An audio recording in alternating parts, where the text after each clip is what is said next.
Olá pessoal, vamos iniciar nossa segunda videoaula. É com muita satisfação estar por aqui com vocês. Meu nome é Hélio Gomes e vamos trabalhar a disciplina de Gestão da Qualidade. Na aula anterior, conhecemos o programa 5S através dos 3 primeiros censos: censo de utilização, censo de organização e censo de limpeza. Agora vamos conhecer o restante da família 5S. Vamos conhecer o quarto censo, Seiketsu, censo de higiene e saúde.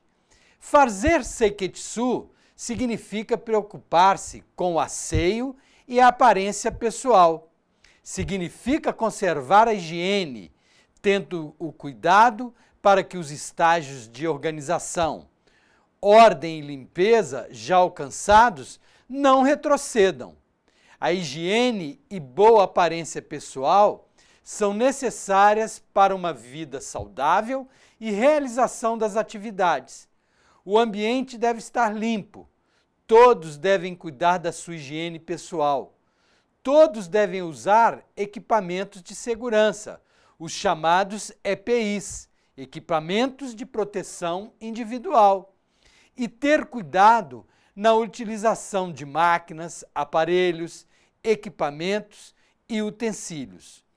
O objetivo geral é que todos tenham e mantenham a saúde. Um importante aspecto do senso de higiene e saúde, Seiketsu, é o sentido de segurança e saúde do trabalhador. Pressupõe cumprir os procedimentos de segurança individual e coletiva, a realização de avaliações periódicas das condições do ambiente de trabalho e o seu aprimoramento constante. Devemos ter em mente que os danos causados ao trabalhador geram prejuízos para a empresa, além de custos para toda a sociedade. Portanto, esse censo engloba a prevenção dos acidentes e doenças decorrentes do trabalho. Veja também a essência do senso de saúde: promover relações saudáveis com todas as pessoas, conscientizar-se de que a saúde é o seu maior patrimônio, alimentar-se adequadamente, ter consciência da importância dos equipamentos de proteção individual, ter comportamento ético. Ufa, chegamos ao quinto censo, Shitsuki, senso de autodisciplina. O senso de autodisciplina está ligado à prática constante de todos os 4 S's anteriores, sem descuidar também do constante aperfeiçoamento. Sendo assim, o senso de autodisciplina consiste em respeitar os padrões éticos e técnicos da empresa, criar procedimentos objetivos e possíveis de serem cumpridos, ser claro e objetivo na comunicação, escrita ou verbal, dos procedimentos, desenvolver a conscientização e o comprometimento com os objetivos do programa de implantação dos 5 censos. Esclarecer sempre, ao atribuir a uma nova tarefa, razões que fundamentam a sua execução. Veja também a essência do senso de autodisciplina: ser solidário com as pessoas, conscientizar-se da utilização do tempo disponível, planejar antes de executar e valorizar o ser humano. Praticar sempre a família 5S: senso de utilização, senso de organização, senso de limpeza, senso de higiene e saúde, para demonstrar seu senso de autodisciplina. Ribeiro, 2006, propõe uma metodologia para a implantação dos 5 censos, que envolve 2 aspectos fundamentais: a sensibilização das pessoas estratégica e a estruturação da implantação para o sucesso da ação que está sendo empreendida. A sensibilização das pessoas estratégica diz respeito à conquista de pessoas que irão liderar a implantação do 5S. Quanto à estruturação da implantação, Ribeiro 2006 traz dois aspectos importantes: a formação de um comitê do 5S e a elaboração de um plano de ação, utilizando a ferramenta da qualidade 5Ws e 2Hs. Passo a passo importante para a implantação. Primeiro, sensibilização das pessoas estratégicas. Segundo, fazer um diagnóstico da situação atual e fotografar tudo. Registrar muito bem a situação. Definir um dia D, quer dizer, dia da grande limpeza. Colocar todo o material recolhido em local visível e fotografar. Escolher o que pode ser utilizado na empresa. Vender o que for possível ou efetuar doações. Organizar todos os setores. Manter os 5 censos funcionando na rotina. Formar auditores para o programa 5S. E, por fim, realizar auditorias periódicas nos setores. Finalizando o método dos 5 censos, alguns aspectos de comportamento que sempre vale a pena repetir. Tenha consideração pelas pessoas. Respeite as opiniões dos outros. Seja honesto. Ao sair, colocar a cadeira sobre a mesa. Recolher o papel do chão, mesmo que não seja seu. Apagar as luzes quando for o último a sair. Limpar os pés antes de entrar na sala ou no prédio. Para implantar um programa de gestão da qualidade em uma organização, é necessário arrumar a casa.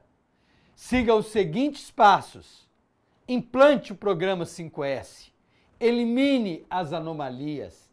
Padronize todo o trabalho repetitivo, crítico ou prioritário. Organize seu gerenciamento. Estabeleça alguns itens de controle e inicie a prática do ciclo PDCA. Vamos conhecer a técnica dos 5 porquês. Esta técnica dos 5 porquês foi desenvolvida por Taiichi Ohno. Essa ferramenta da qualidade tem o objetivo de auxiliar na descoberta da causa fundamental de um problema que afeta a qualidade.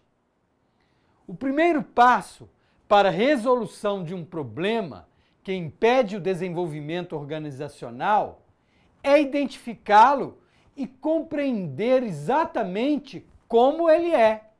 Portanto, é necessário cuidado e atenção na tarefa de detectar um problema.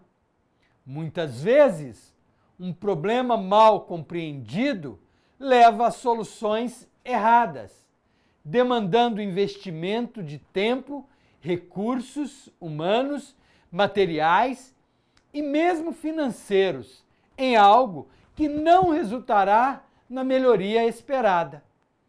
Para a aplicação desta técnica, defina o problema junto às pessoas que são afetadas por ele. Realize um trabalho em equipe. Você pode utilizar uma sessão de brainstorming. Antes, vamos saber o que é brainstorming.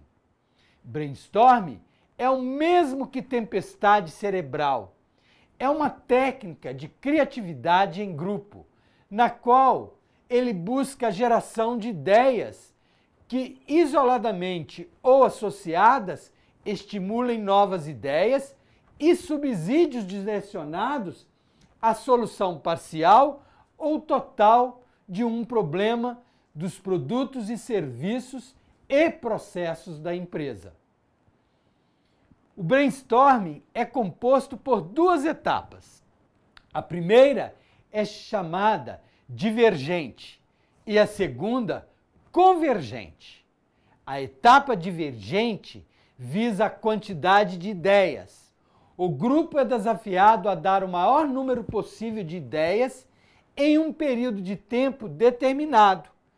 Todas as ideias devem estar registradas no papel, em um quadro ou no computador. Já a etapa convergente visa a avaliação e seleção de ideias pelos próprios participantes. As ideias devem ser apresentadas e discutidas, sendo eliminadas aquelas julgadas irrelevantes e ordenadas as mais importantes, com vistas à sua aplicação futura. É importante validar a definição do problema com as pessoas da equipe. Agora, com o problema validado, vamos à aplicação da técnica dos 5 porquês. A técnica consiste em questionar sobre uma atividade, perguntando o porquê desta atividade. A resposta dada deve originar uma nova pergunta, utilizando o porquê.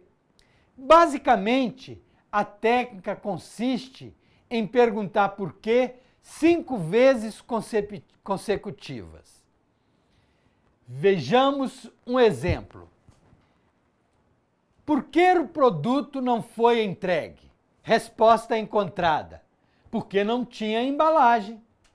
Por que não tinha embalagem? Resposta encontrada. Porque houve falha no equipamento de produção. Por que houve falha no equipamento de produção? Resposta encontrada.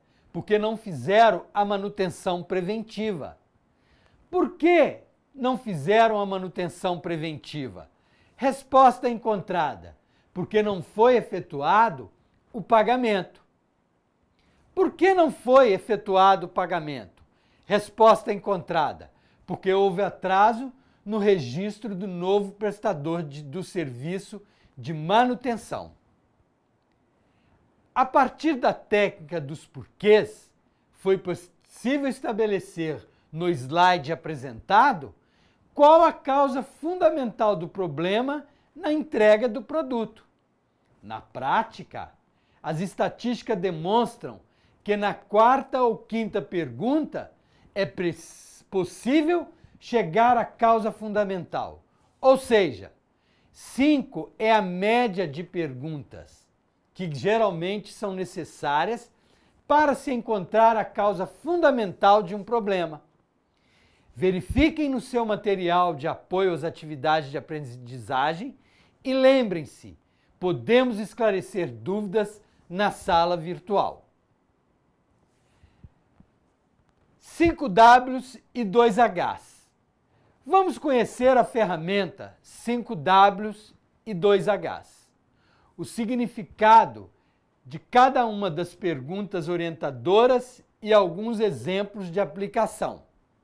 A ferramenta 5 Ws e 2 Hs, também chamada matriz 5 Ws e 2 Hs, está fundamentada na utilização de perguntas que iniciam em inglês, com as letras W e H. As perguntas têm o objetivo de gerar respostas que esclareçam o problema e organizem as ideias propostas na solução do problema.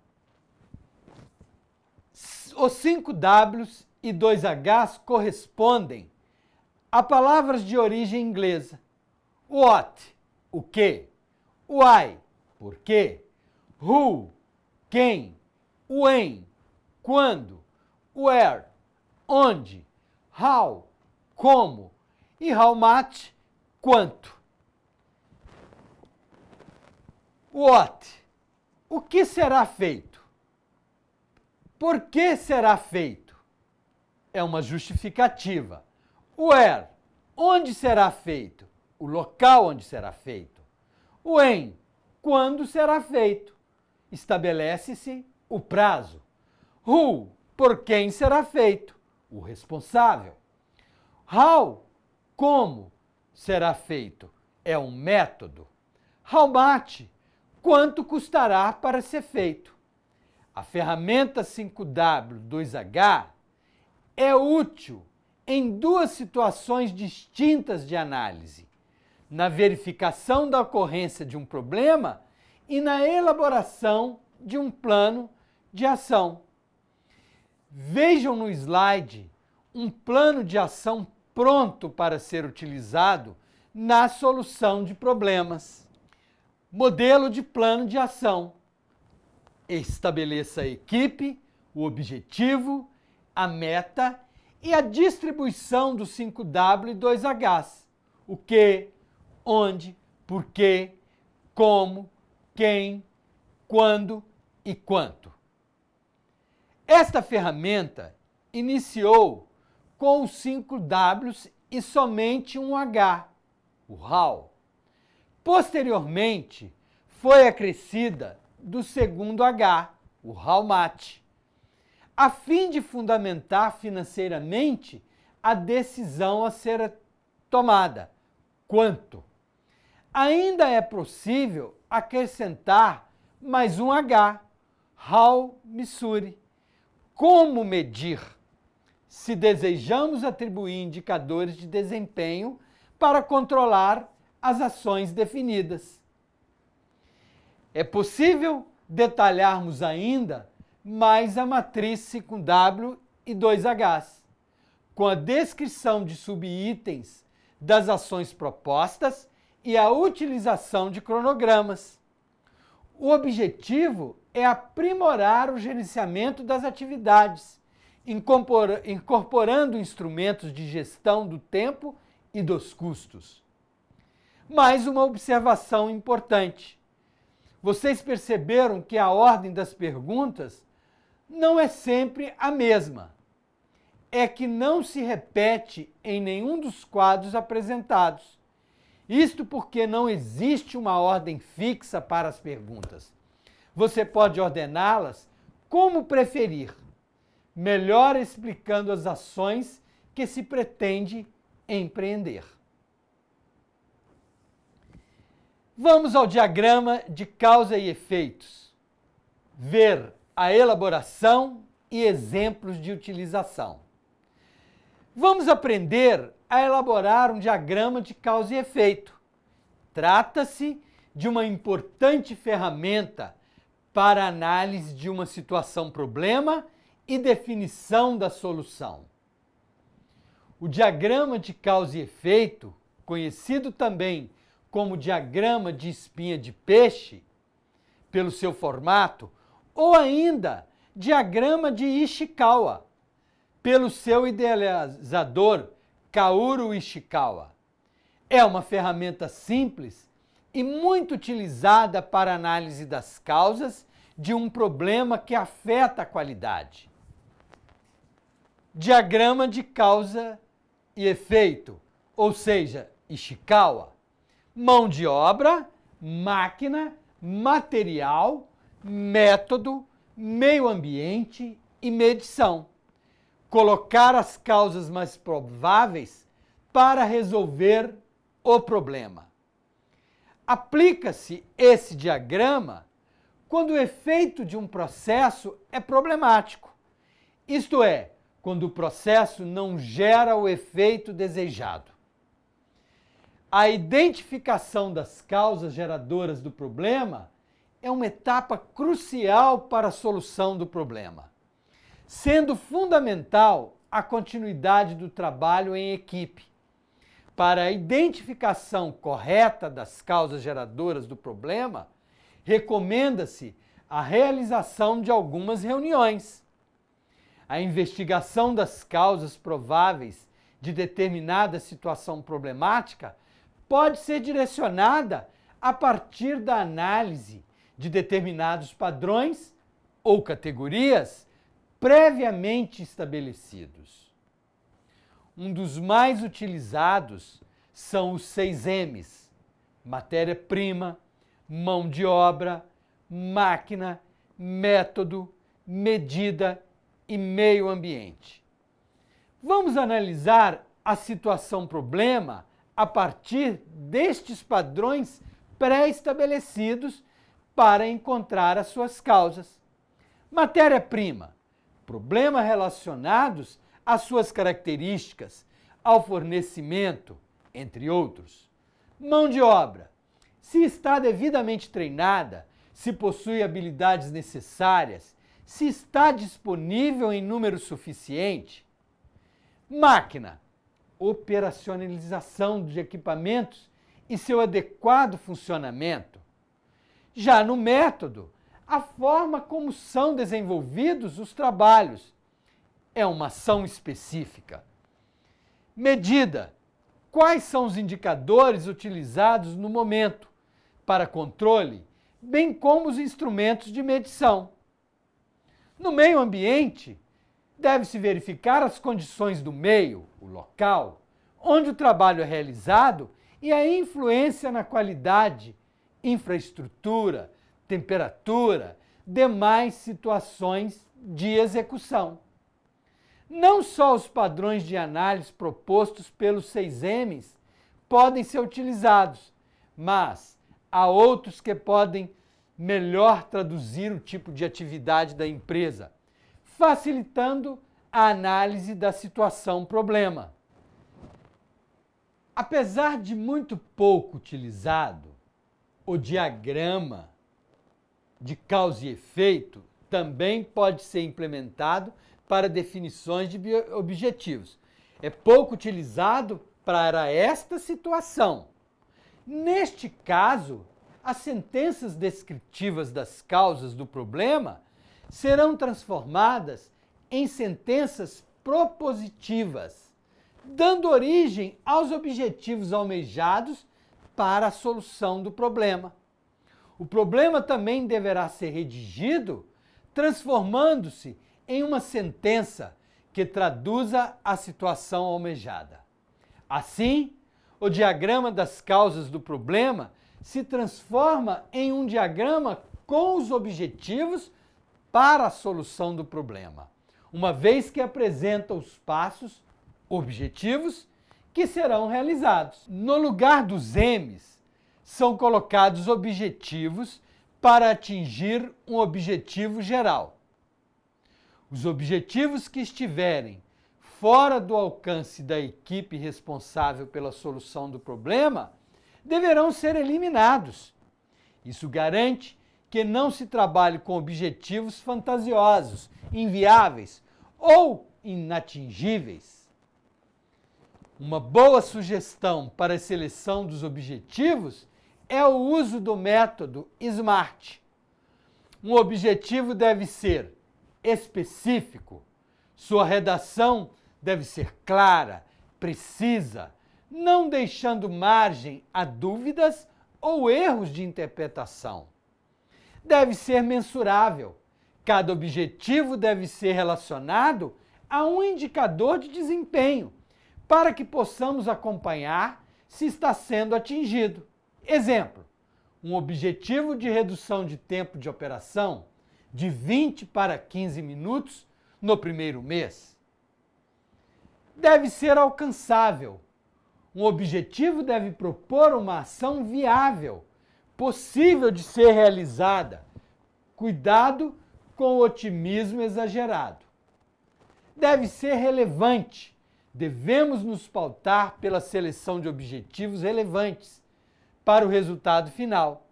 Lembre-se que cada objetivo irá traduzir uma ação a ser empreendida por aqueles responsáveis pela melhoria da qualidade. Ou seja, são investidos tempo e recursos neste tipo de projeto. Temporal. Atrelar todos os objetivos definidos a um horizonte de tempo, estabelecendo prazos para sua consecução. Diagrama de causa e efeito. Agora vamos ver um estudo de caso. Vamos resolver um exercício a partir do estudo de uma situação, utilizando o diagrama de causa e efeito para solucionar o problema de uma concessionária de veículos. Estudo de caso. Exercício prático. O problema vem se repetindo na concessionária XYZ. a entrega de carros com risco na lataria. Por se tratar da venda de carro 0 km, ainda que ocorram poucos casos, trata-se de uma situação bastante desfavorável para a empresa. O mercado automotivo é altamente competitivo no país e a fábrica cobra elevados padrões de qualidade da sua rede de concessionárias. Na primeira etapa, vamos definir o problema, que neste caso já foi claramente definido pelas reclamações do cliente. O carro foi entregue com riscos na lataria. Na segunda etapa, vamos identificar as causas geradoras do problema. Não se esqueçam de reunir a equipe para definir as causas mais prováveis. Após uma reunião de brainstorming, as causas foram identificadas. Identificação das causas geradoras do problema. Primeira, o responsável pelo recebimento do carro na concessionária não confere devidamente o produto. Segunda, o carro não é lavado antes do recebimento pela concessionária, o que pode impedir a detecção do problema na lataria. Na terceira etapa, o carro pode ser riscado nas manobras realizadas dentro da concessionária.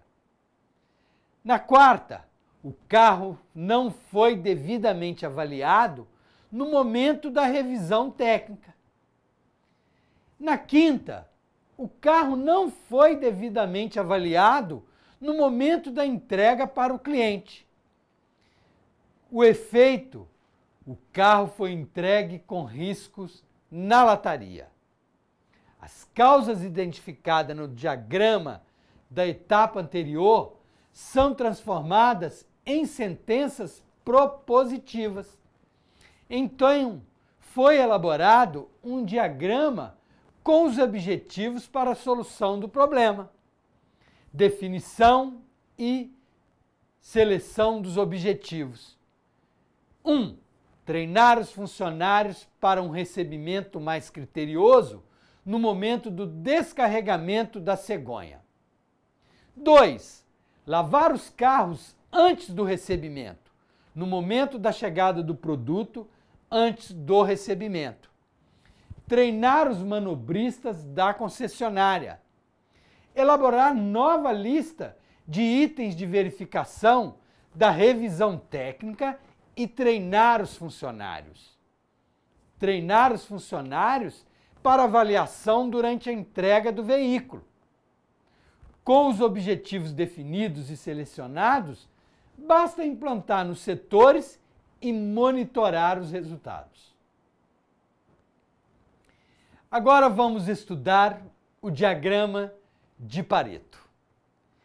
Este que faz parte da lista das 7 principais ferramentas da qualidade.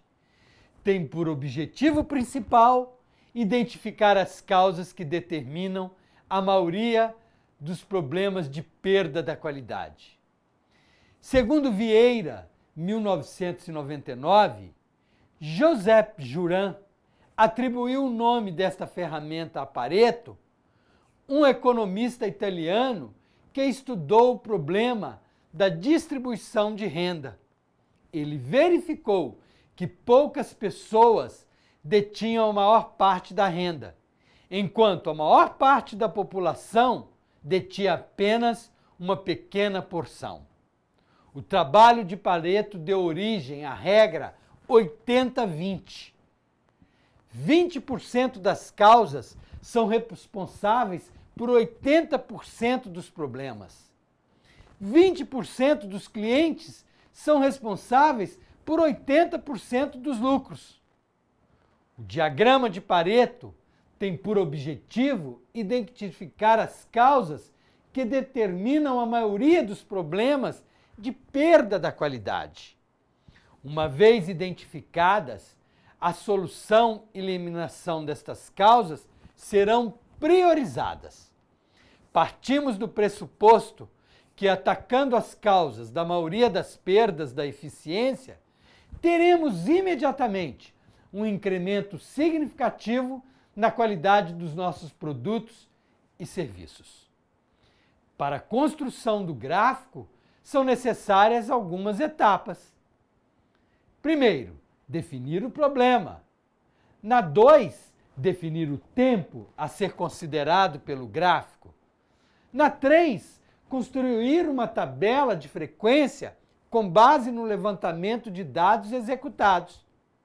Na 4, definir os eixos que comporão o gráfico de barras.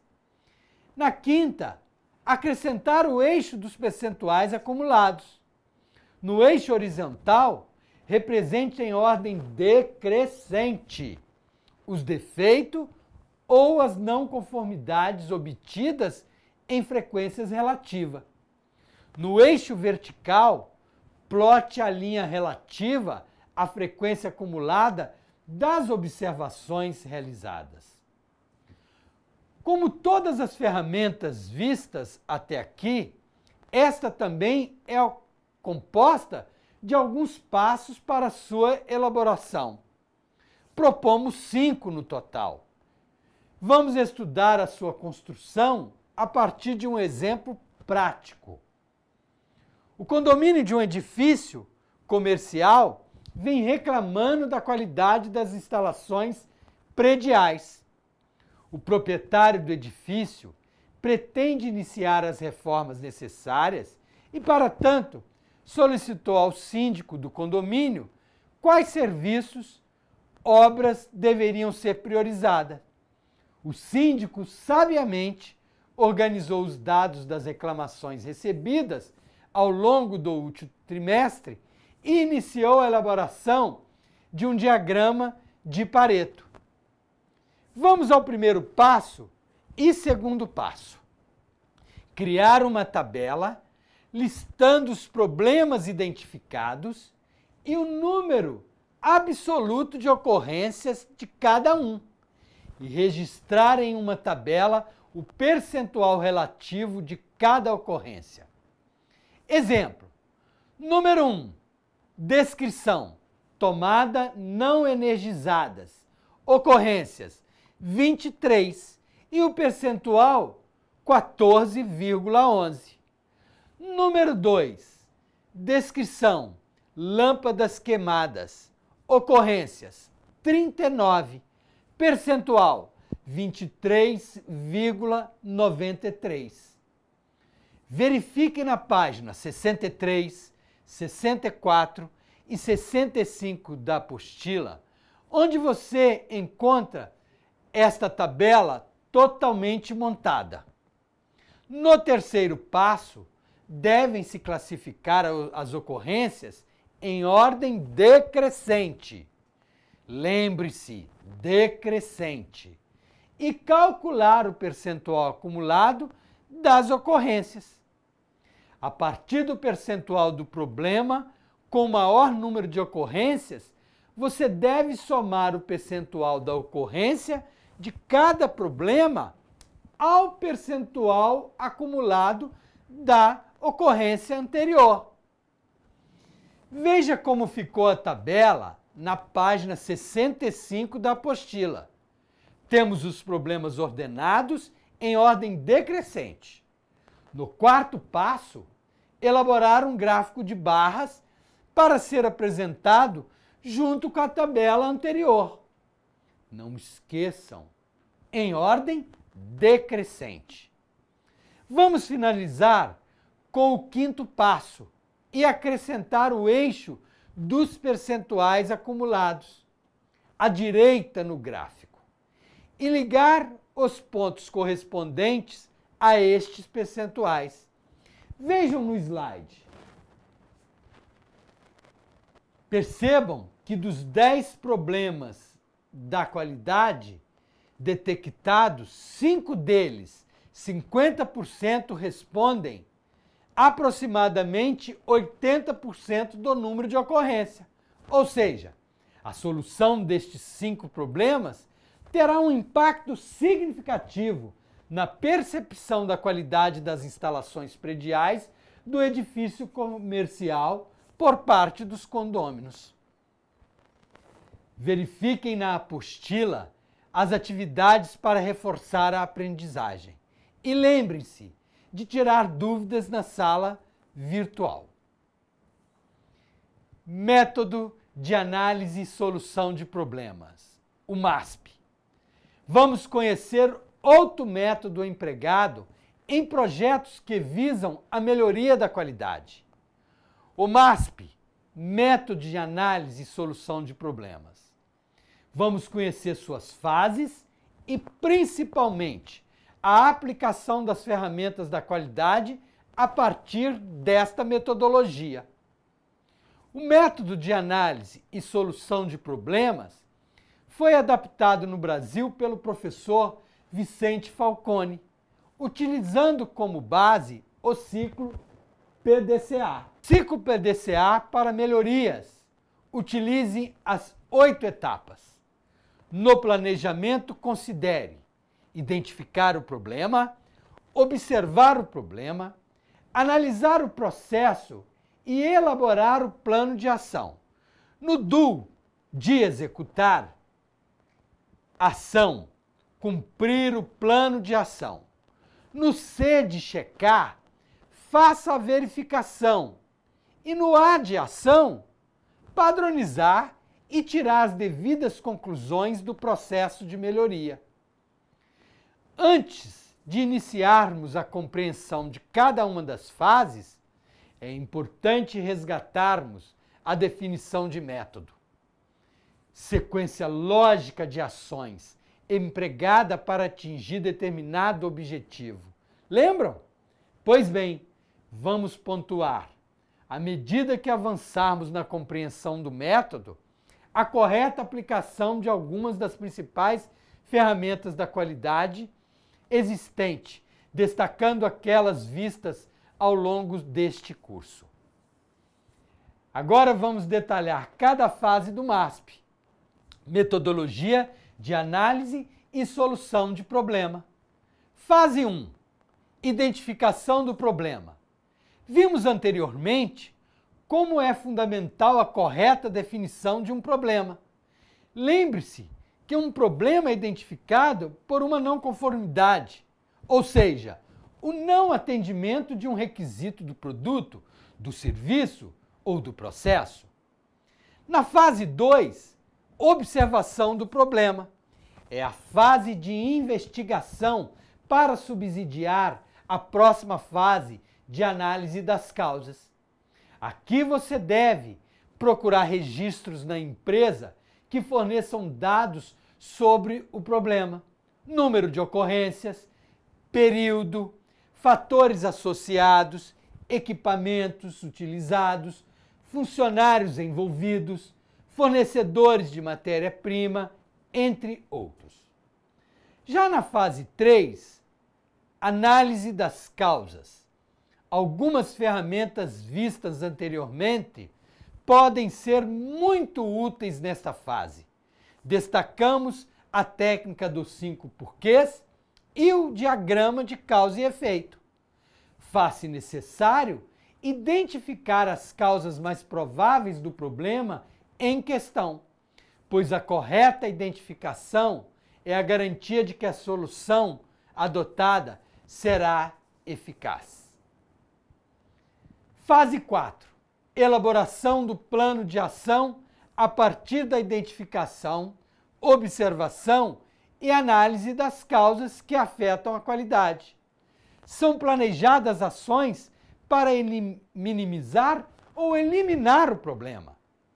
A utilização da ferramenta 5W e 2H pode ser muito útil nesta fase, à medida que cada pergunta que compõe a ferramenta vai sendo respondida.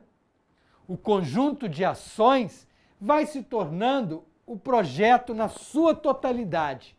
Seus responsáveis, custos envolvidos, prazos, local de execução. Na fase 5, execução do plano de ação. Aqui colocamos em prática as ações planejadas. É necessário treinar todos os envolvidos, visando eliminar causas do problema. Vamos supor que o plano de ação consiste na adoção de uma nova técnica de gestão ou no ajuste, mudança da forma de trabalho. A execução dessa ação perpassa quase exclusivamente o treinamento do pessoal envolvido na nova forma de trabalho. Fase 6. Verificação da eficácia da ação, seguindo o exemplo dado na fase anterior, supondo que o plano de ação consiste na adoção de uma nova técnica de gestão. A modificação na forma de trabalho deve trazer novos resultados, os resultados previstos. Então, a fase 6 pressupõe o controle da eficácia da ação, que poderá ser feito através da análise de indicadores pré-determinados. Por exemplo, estamos reduzindo nosso tempo de atendimento aos clientes? Estamos reduzindo nossos custos operacionais? Estamos atendendo os limites de especificação do cliente? Lembrando que estes indicadores devem estar alinhados à natureza dos objetivos que pretendemos atingir. Na fase 7, padronização. A padronização tem o objetivo de evitar que o problema identificado no início do método e que deu origem a todo o projeto de melhoria da qualidade não volte a se repetir. A nova forma de trabalho que foi planejada na fase 4, executada na fase 5 e monitorada na fase 6 deve ser comunicada a toda a organização, que inclui o treinamento dos demais funcionários. Ufa! Chegamos à última fase. Fase 8. Conclusão. Nesta última fase, podemos relacionar problemas remanescentes e as novas oportunidades de melhoria da qualidade, observadas durante a implantação do projeto atual. Estes poderão ser alvo de novos projetos de melhoria da qualidade, lembrando-se do conceito de melhoria contínua que perpassa ambos os métodos aqui estudados, ciclo PDCA e MASP. Para todo projeto de melhoria, devemos ter uma periodicidade de verificação dos resultados. Façam auditorias nos projetos conforme necessidade e importância do mesmo. Métodos estatísticos para controle da qualidade. Vamos dar início à compreensão de ferramentas que têm a função de nos auxiliar no controle da qualidade. Vamos falar de forma geral sobre estes métodos estatísticos de controle e vamos aprender a elaborar uma folha de verificação. Vocês se lembram do quadro com as 7 ferramentas da qualidade consideradas essenciais? Vamos recuperá-lo e fazer um balanço do que já aprendemos. As fases do MASP e suas ferramentas principais. 1. Identificação do problema. Geralmente são utilizadas as ferramentas Brainstorming e Diagrama de Pareto. 2. Observação do problema. São utilizadas as ferramentas Análise de dados, Gráficos e planilhas. 3. Análises das causas ou processos. São utilizadas as ferramentas Técnica dos 5 porquês, Diagrama de causa e efeito, Elaboração do plano de ação. Utilizamos os 5 Ws e 2 Hs. Execução do plano de ação. Treinamento de todos os envolvidos na ação. No 6, verificação da eficácia da ação. Métodos estatísticos de controle. Nas etapas 7 e 8, padronização, estabelecimento de padrões de processo e, definitivamente, a conclusão. Das ferramentas apresentadas na tabela, vocês já estudaram as 3 primeiras. consideradas ferramentas da fase de planejamento da qualidade. Já estudamos também o ciclo PDCA, o método Os 5 Sensos, a técnica dos 5 porquês, o 5W e 2Hs e o MASP. Agora, vamos conhecer a folha de verificação, que é utilizada na coleta de dados. É importante dispô-los de forma clara para facilitar o posterior tratamento. Ou seja, é necessário planejar a coleta dos dados. Sua origem precisa ser claramente registrada. Os dados devem ser registrados de modo que possam ser facilmente utilizados. Para isso, fazemos uso de uma ferramenta chamada folha de verificação. O objetivo principal é organizar os dados simultaneamente à coleta, para que possam ser facilmente usados mais tarde. A folha de verificação facilita a própria atividade de coleta de dados e garante também a integridade dos registros dos dados.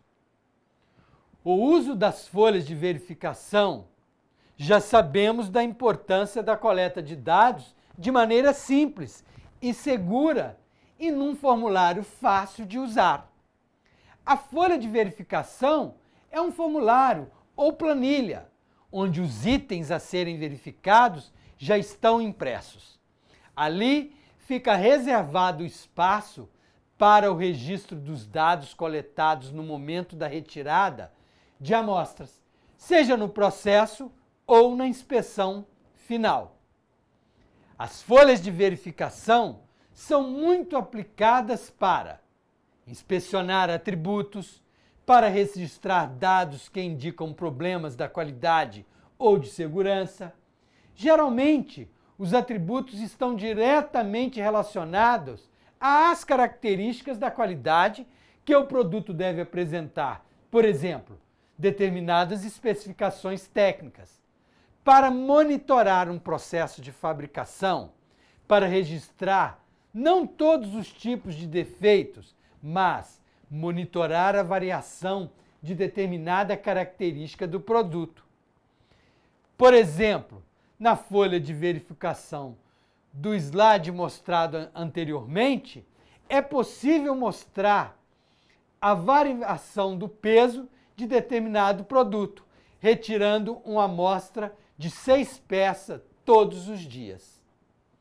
É importante lembrar que na apostila tem atividades para reforçar a sua aprendizagem.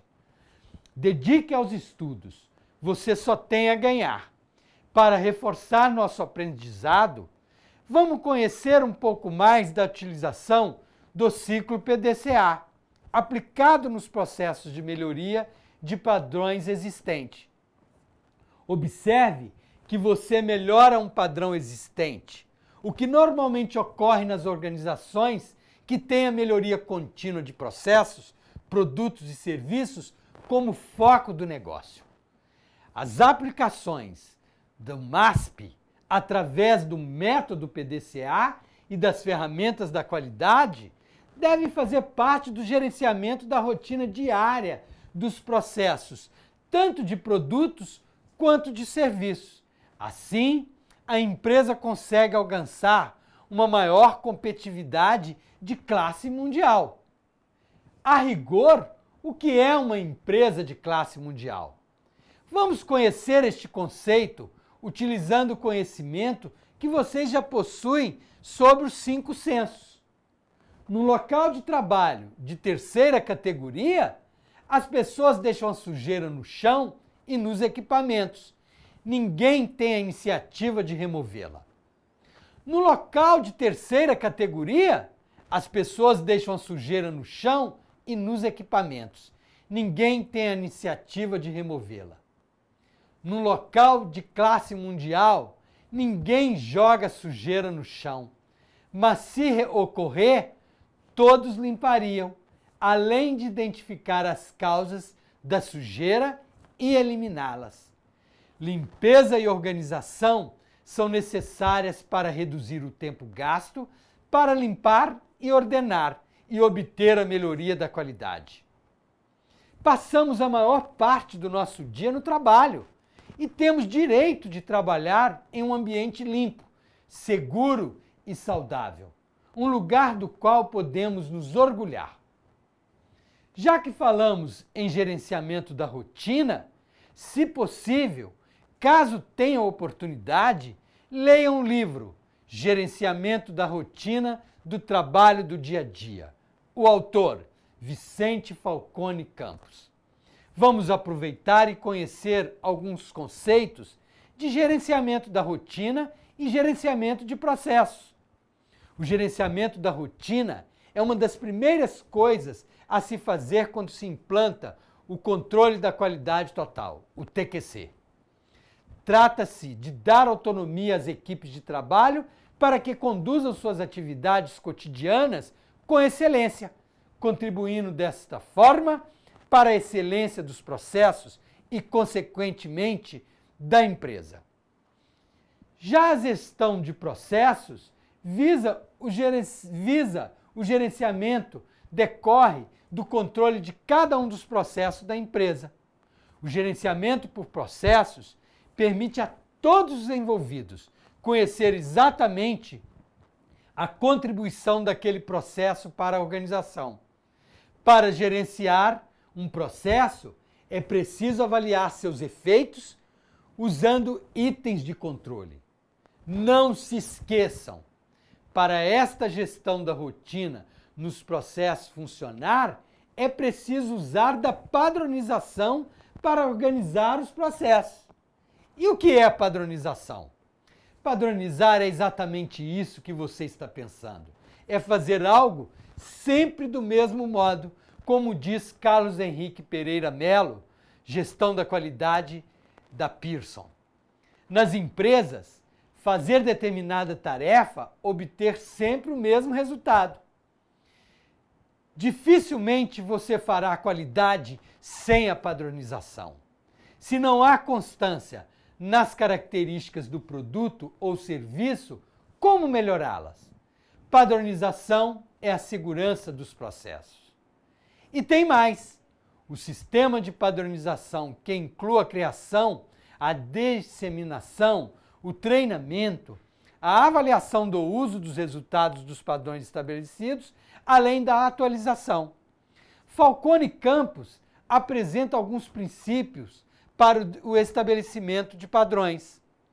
Os usuários devem participar ativamente da padronização.